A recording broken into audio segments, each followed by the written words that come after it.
नमस्कार, आप देख रहे हैं जनता टीवी और मैं हूं आपके साथ अभिषेक तिवारी। वक्त हो गया खबरों का और सबसे पहले आपको बता दें कि अखिलेश के गढ़ में सीएम योगी आदित्यनाथ ने हुंकार भरी है। उत्तर प्रदेश विधानसभा चुनाव 2022 से पहले सभी पार्टियां चुनाव प्रचार में जोर शोर से लगी हुई है।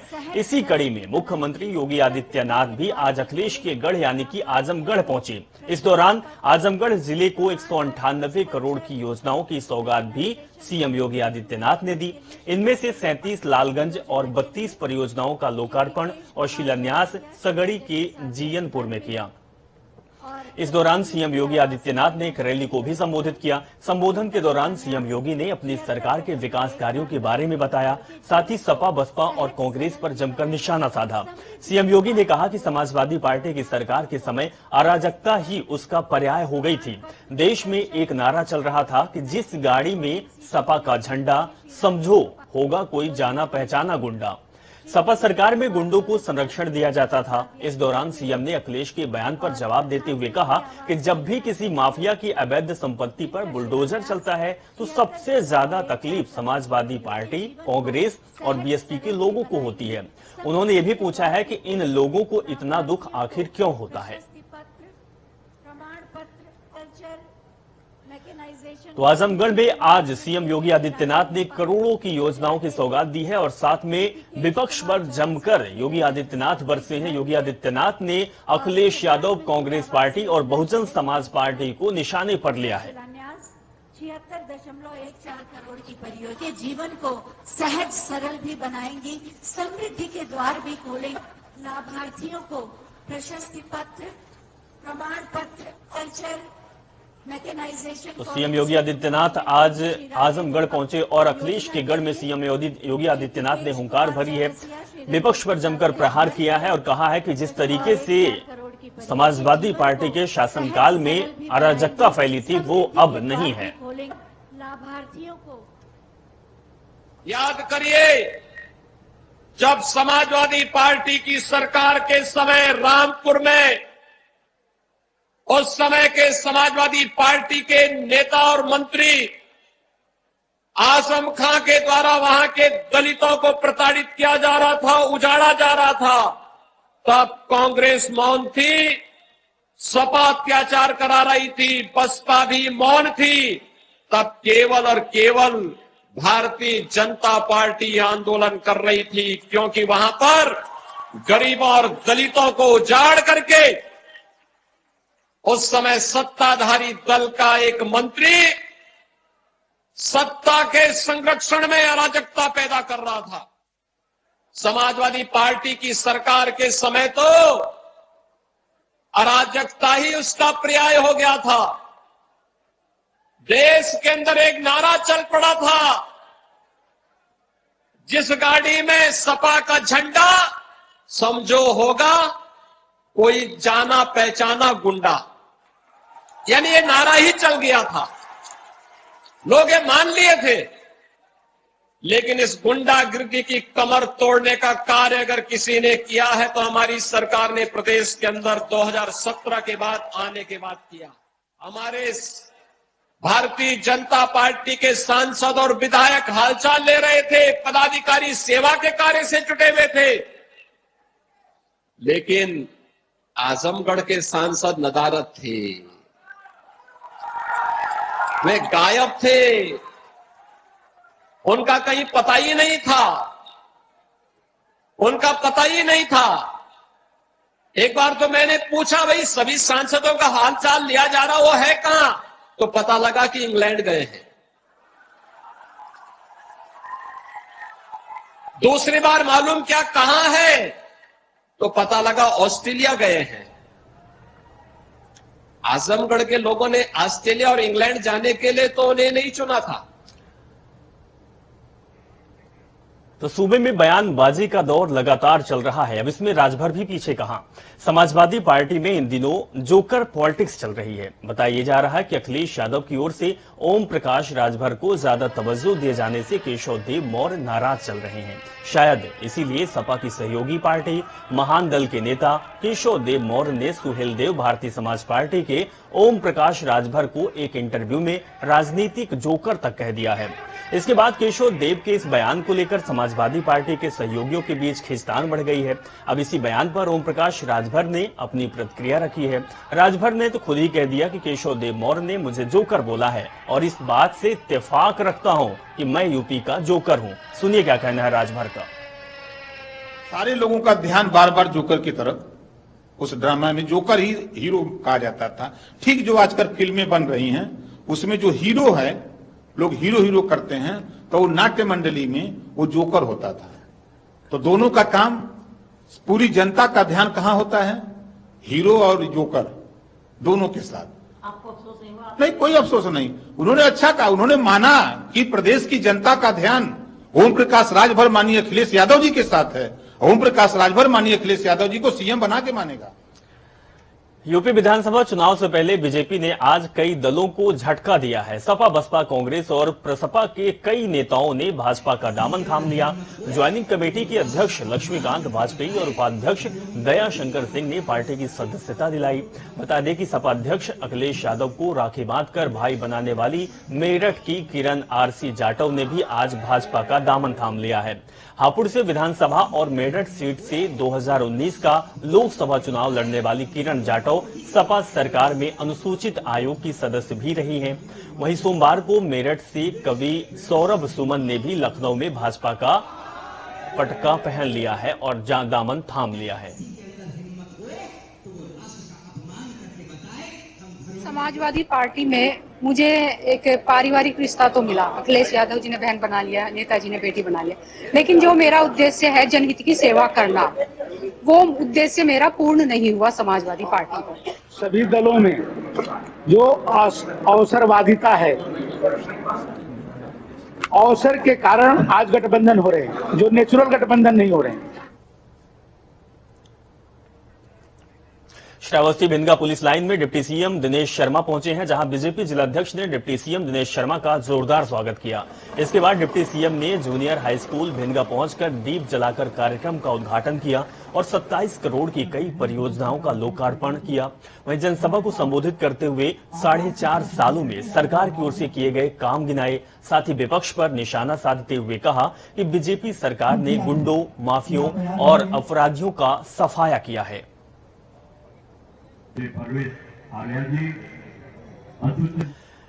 वहीं बीजेपी प्रदेश अध्यक्ष स्वतंत्र देव सिंह आज रायबरेली पहुंचे, जहां ऊंचाहार विधानसभा के जगतपुर करैती गांव में जनसभा को संबोधित किया। इसी दौरान उन्होंने विपक्ष पर जमकर हमला भी बोला। उन्होंने कहा कि सपा सरकार बनाने का दावा कर रही है, लेकिन क्या गुंडई के आधार पर सरकार बनाएगी समाजवादी पार्टी? चंदौली की घटना का जिक्र करते हुए कहा कि गुंडों को जेल से निकलवाने के लिए सरकार बनाएगी सपा। विधानसभा चुनाव बीजेपी ईमानदारी के आधार पर लड़ेगी और जनता के प्रेम से जीत भी हासिल करेगी।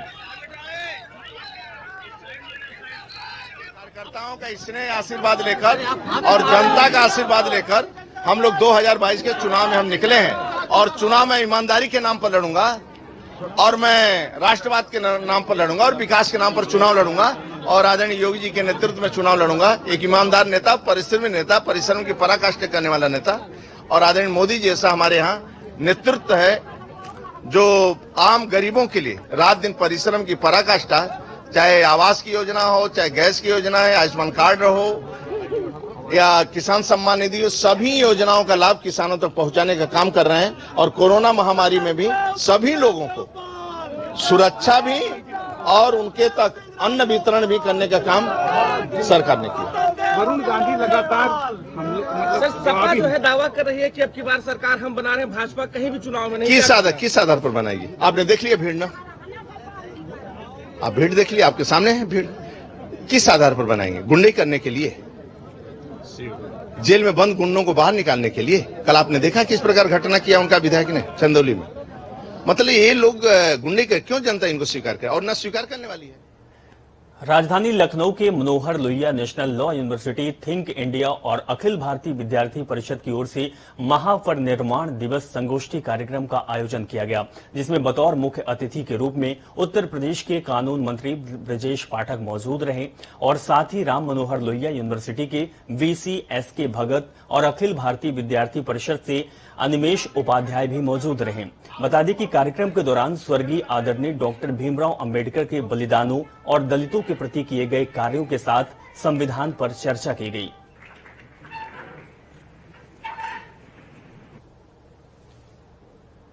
मुख्य उद्देश्य यही था कि जिस तरह से अंबेडकर साहब ने एक जो समाज में जितने भी ये अछूत अछूत और जातिवादी जो एक क्या बोलते हैं जो नकारात्मक तत्व थे उनको जैसे दूर किया, उन्हीं के कामों की याद में एक ये संगोष्ठी का आयोजन किया। तो इसमें जो कार्यक्रम की जो एक हम लोगों ने ऑर्गेनाइजिंग कमेटी जिसका इस कार्यक्रम का करीब 1 महीने से हम लोगों ने तय कर रखा था, 1 महीने पहले से तय कर रखा था।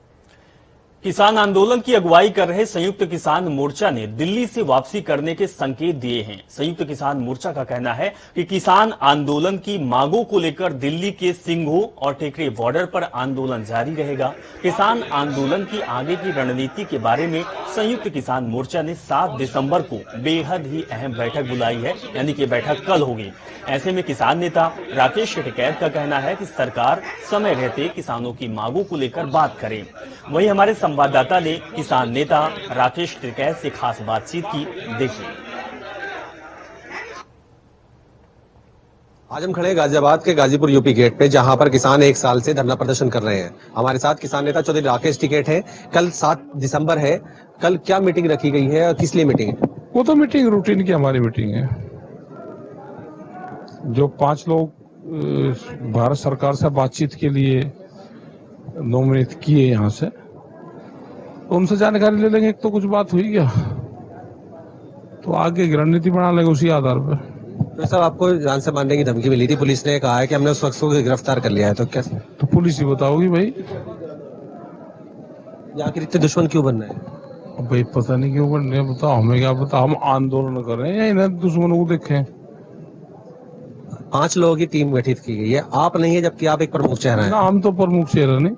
किसने कहा प्रमुख चेहरे? हम नहीं प्रमुख चेहरा। तो उन 5 लोगों के नाम से आप संतुष्ट हैं? हाँ, सब संतुष्ट है।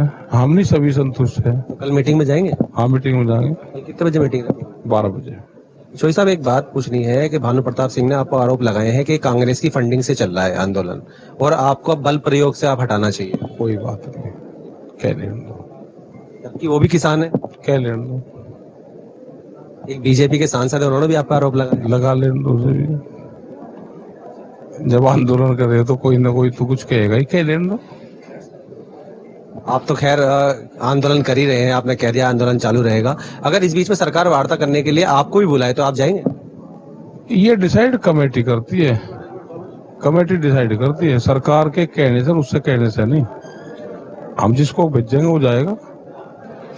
मतलब सरकार अपना ध्यान रखेगा उसे किसको भेजना, हम किसको भेजेंगे वो हम तय करेंगे। अच्छा, ऐसा है कि सरकार की तरफ से कोई निमंत्रण है? सरकार की तरफ से कोई निमंत्रण अभी हमारे पास में कुछ नहीं आया। आंदोलन को लेकर क्या कहना चाहेंगे लोगों से? आंदोलन चल रहा, अपना तैयारी रखें। सरकार मान नहीं रही, अभी तैयारी रखें अपने। जनता से क्या कहना चाहते हैं इस बार? जनता तो यही है कि अपना आंदोलन रहेगा और इस पर ध्यान रखें। ट्रैक्टर टोली को बात ये आई थी कि किसान वहां से छुटा सकते हैं थानों से, तो कैसे छुटाएंगे, क्या उस पर रणनीति बनेगी? नहीं, वहां कौन छोड़ रहा है? अभी झूठ कह रही है, झूठ कह रहे हैं। अभी लगभग कितने ट्रैक्टर हैं अभी? करीब 150 से ज्यादा है दिल्ली के अंदर। दिल्ली में तो अभी कोई प्रक्रिया शुरू हुई इसको छोड़ने? अभी कुछ नहीं है। क्या अधिकारियों से मीटिंग हुई है इस बार? 5 लोग चुन दिए, वही बताएंगे सब कुछ। दारोमदार सब 5 लोगों को? सब 5 लोगों का। वो 5 लोग तो आपसे मीटिंग करेंगे ना? ये तो कर ही रहे मीटिंग, हमारी तो हो रही मीटिंग। हमने तो नहीं पे छोड़ रहा। क्या आप करो अपना, कल बता दियो। सरकार से क्या कहना चाहते हैं? सरकार से कहना ही जा, सरकार सुधर जा, ठीक आ जा बातचीत की लाइन में, ये कहना चाह। ये थे हमारे साथ किसान नेता चौधरी राकेश टिकैत, जो साफ तौर पर सरकार से कह रहे हैं, चेतावनी दे रहे हैं कि सरकार बात कर ले, क्योंकि किसान आंदोलन तो चल ही रहा है और आंदोलन जारी भी रहेगा जब तक सरकार उनकी बातों को नहीं मानती है। बने रही जनता टीवी के साथ, हैदर अली संवाददाता, गाजियाबाद। अब देवभूमि की खबरों के रुख करते हैं और बड़ी खबर से आपको रूबरू कराते हैं। देहरादून से बड़ी खबर आ रही है। धामी कैबिनेट की अहम बैठक चल रही है। सचिवालय में ये कैबिनेट की बैठक चल रही है और सीएम धामी की अध्यक्षता में कैबिनेट की अहम बैठक चल रही है। कैबिनेट के लिए अब कई प्रस्तावों पर आज मोहर लग सकती है। 2 दर्जन से अधिक प्रस्ताव पर बातचीत हो सकती है, ये सूत्रों से जानकारी आई है। और सबसे बड़ी बात, देवस्थानम बोर्ड रद्द करने नजूल भूमि पर चर्चा भी हो सकती है। कर्मचारियों को अब डीए की सौगात भी मिल सकती है। तो विधानसभा सत्र से जुड़े कई प्रस्ताव भी इस कैबिनेट में आ सकते हैं। बड़ी खबर आपको दिखा रहे हैं, जो कि धामी कैबिनेट की बैठक चल रही है और सीएम धामी की अध्यक्षता में ये बैठक चल रही है। कई प्रस्तावों पर मुहर लग सकती है और कई विषयों पर चर्चा भी हो सकती है।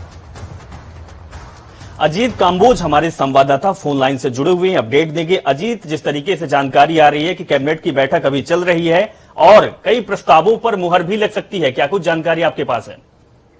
बिल्कुल अभिषेक, अभी थोड़ी देर पहले कह सकते हैं कि बैठक शुरू हुई है। हालांकि 5 बजे का समय था, लेकिन मुख्यमंत्री के व्यस्त कार्यक्रमों के चलते थोड़ी सी देरी से बैठक शुरू हुई है और लंबा बैठक चलने की उम्मीद है। जिस तरह की जानकारी जो विभागीय जानकार हैं वो दे रहे हैं, क्योंकि विधानसभा सत्र है 9 तारीख से और उससे पहले अंतिम कैबिनेट बैठक है, तो इसमें सरकार तमाम उन फैसलों को लेने की कोशिश करेगी जिनको अमलीजामा विधानसभा सत्र में पहनाया जाएगा। तो इसमें सबसे बड़ा जो मुद्दा है वो देवस्थानम बोर्ड का है।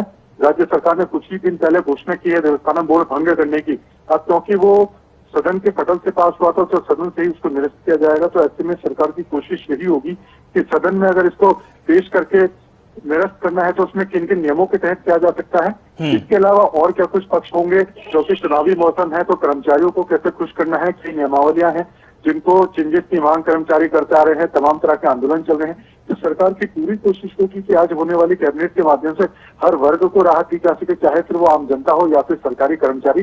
साथ ही पंडित पुरोहित समाज को भी खुश करने की कोशिश सरकार ने कर दी है। देवस्थानम बोर्ड भंग हो चुका है, लेकिन जो एक अंतिम इस पर फैसला होना है सदन के माध्यम से, उसको भी जल्द लेने की कोशिश होगी। चलिए, बहुत बहुत शुक्रिया जी तमाम जानकारी साझा करने के लिए। वहीं उत्तराखंड विधानसभा के शीतकालीन सत्र के दौरान कांग्रेस सड़क से लेकर सदन तक सरकार को घेरने की कोशिश में है। पूर्व मुख्यमंत्री हरीश रावत ने कहा है कि 9 और 10 दिसंबर को होने वाली शीतकालीन सत्र में कांग्रेस के विधायक सरकार को सदन के भीतर घेरेंगे। तो वहीं कांग्रेस प्रदेश अध्यक्ष गोदियाल और खुद पूर्व सीएम हरीश रावत गैरसैंण पहुंचकर सरकार के खिलाफ अनशन पर बैठेंगे। उन्होंने सरकार पर चुटकी लेते हुए कहा कि सरकार को गैरसैंण से ठंड अधिक लगती है, इसीलिए गैरसैंण में सत्र न करवाकर देहरादून में सत्र करवाया जा रहा है। सुनिए हरीश रावत का ये बयान।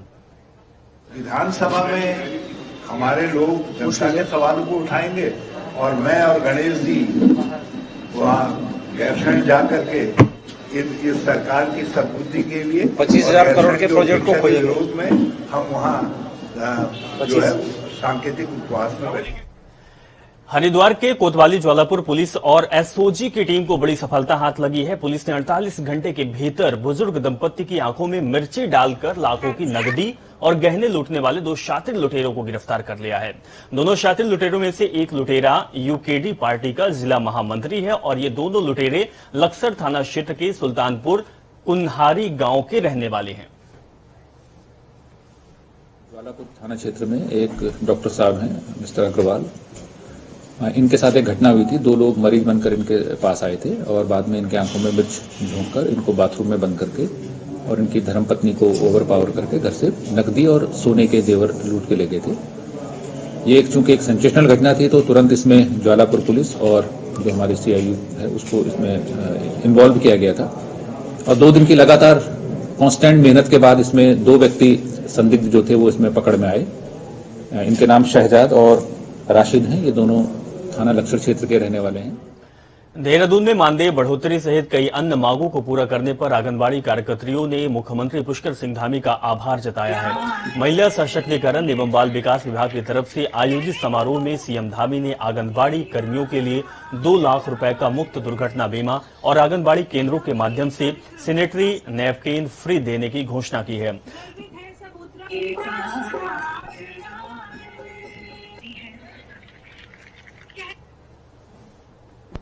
हमारी सभी आंगनबाड़ी बहनों का जो मानदेय है उसको हम बढ़ाएंगे, क्योंकि बहुत विषम परिस्थितियों में वो काम करती हैं, लगातार रिस्क फैक्टर में रहती हैं। तो उनके लिए हमने घोषणा की थी कि उनका हम जो है मानदेय बढ़ाएंगे, तो हमने उनका मानदेय बढ़ाया है और आज मानदेय बढ़ाया ही नहीं है, जो घोषणाएं की थी वो घोषणाएं पूरी हो रही हैं। उनके बैंक खातों में सीधे सीधे जो धनराशि बढ़ी हुई है मानदेय के रूप में, वो उनके बैंक खातों में सीधे सीधे जा रही है। कल का दिन यूपी के लिए खास होने वाला है क्योंकि प्रधानमंत्री मोदी कल गोरखपुर में कई योजनाओं का लोकार्पण और शिलान्यास करने जा रहे हैं। ऐसे में प्रधानमंत्री मोदी के आगमन पर कुछ लोग व्यवस्था बिगाड़ने की कोशिश भी कर सकते हैं। सूत्रों के आधार पर पुलिस ने छात्र नेता मनीष ओझा समेत 12 लोगों के घर सीआरपीसी की धारा 149 के तहत नोटिस चस्पा दी है। चिन्हित किए गए लोगों में कांग्रेस सपा से जुड़े लोग भी शामिल हैं। नोटिस में उन्होंने प्रधानमंत्री के दौरे के समय शांति बनाए रखने की हिदायत दी गई। किसी तरह की अव्यवस्था फैलाने पर उनके विरुद्ध कड़ी कार्रवाई की चेतावनी भी दी गई। खुफिया एजेंसी ने इसे लेकर प्रशासन और पुलिस के अधिकारियों को गोपनीय रिपोर्ट दी। कार्यक्रम को सकुशल संपन्न कराने के लिए पुलिस ने चिन्हित किए गए लोगों के घर नोटिस चस्पा कर दिया है।